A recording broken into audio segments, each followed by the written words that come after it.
শতবর্ষী এক পুকুরে হঠাৎ হঠাৎ ভেসে উঠছে রহস্যজনক এক বস্তু। দিনে দেখা দিচ্ছে 1 থেকে 2 বার, কয়েক সেকেন্ডের মধ্যে আবারও তা তলিয়ে যাচ্ছে। তবে বস্তুটি কি তা নিয়ে স্থানীয়দের মাঝে দেখা দিয়েছে ভয়।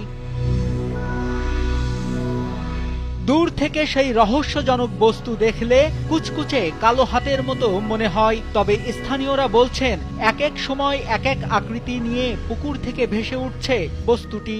আজব জিনিস, মানে গাছের মুথার মতো বা কি শিনের মতো, মানে আজব বলতে আর কি বোঝায় যায়। আজব জিনিস ওইরকম বাসে ওই 4-5 সেকেন্ড উঠে আবার নামে। কিছু সময় দেখা যায় গন্ডারের মতো দেখা যায়, গন্ডারের মুখের মতো দেখা যায়, আবার কোন সময় এরকম মনে হয় যে না এটা তাল গাছের মতো, এরকম মনে হয়। আসলে এলাকাবাসী যারা সবাই যা বলতেছে যে এটা আশ্চর্যজনক কিছু একটা। স্যান্ডেলিনা সো, রূপচর্চায় আভিজাত্য। বস্তুটি জিন নাকি অন্য কিছু তা জানতে পুকুর পাড়ে ঘন্টার পর ঘন্টা বসে থাকছেন শত শত মানুষ। সাধারণ মানুষের সন্দেহের এ ধোঁয়াশা কোনোভাবেই যেন কমছে না, উল্টো প্রতিনিয়ত বাড়ছে কৌতূহল। তো আগেও শুনতাম, তো আমার নানারা বলছে এই পুকুর কিছু একটা আছে, তো ইদারিং ধরে কি একটা বস্তু ভাসতেছে, আমরা বুঝতে পারতেছি না এই জিনিসটা কি। অনেক চেষ্টা ইয়েতে আছে, জুম করে দেখার চেষ্টা করি যে এই জিনিসটা কি। অনেক অত্যাচারী করতেছে যে আমরা এলাকার মাঝখানে অনেকটা আতঙ্কের মাঝখানে আছি।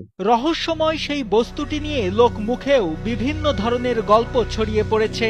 কেউ কেউ বলছেন কয়েক বছর আগেও এই পুকুরে এক নারীকে টেনে নিয়ে যাচ্ছিল কি যেন, তারপর থেকে সেই নারীর মাথার চুল জট হয়ে যায়। কয়েক বছর পর আবার এই বস্তুর দেখা মিলল।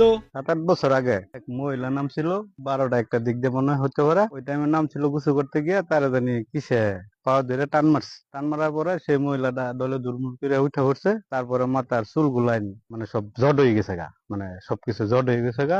বলতে পারে না কি যে কি। বিষয়টি প্রকৃতিগত নাকি রহস্যজনক তা উন্মোচন করতে প্রশাসনিকভাবে উদ্যোগ নিয়ে তা উদ্ঘাটনের দাবি জানিয়েছেন স্থানীয়রা। পুকুরে আগে কখনো কোনো কিছু শুনি নাই, তবে ইদানিং কিছুদিন ধরে কি যে একটা বাহির হয়, 2-3 দিন অপেক্ষা করার পরে আমি একদিন প্লাস দেখছি। কিন্তু আসলে এটা যে কি আসলে কেউ চিনতেছে না। প্রথম কয়দিন নাকি আমরা দেখছি যারা, এরা বলতেছে যে ওই মহিষের মাথার মতো বাইরেছে, এখন গাছের গোড়ার মতো বাইরে হয়। আসলে এটা প্রশাসনিক হিসাবে দেখা দরকার যে জিনিসটা কি, আসলে কি পিসাদ বা ভূত জাতীয় কিছু না, আসলে পুকুরে কোনো কিছু আছে, এটা হিসেবে দেখা দরকার। ময়মনসিংহের ফুলবাড়িয়া উপজেলার বালিয়ান ইউনিয়নের চামার বাজাইল এলাকার শতবর্ষী একটি পুকুরে কয়েকদিন ধরে ভাসছে অজ্ঞাত সেই বস্তুটি।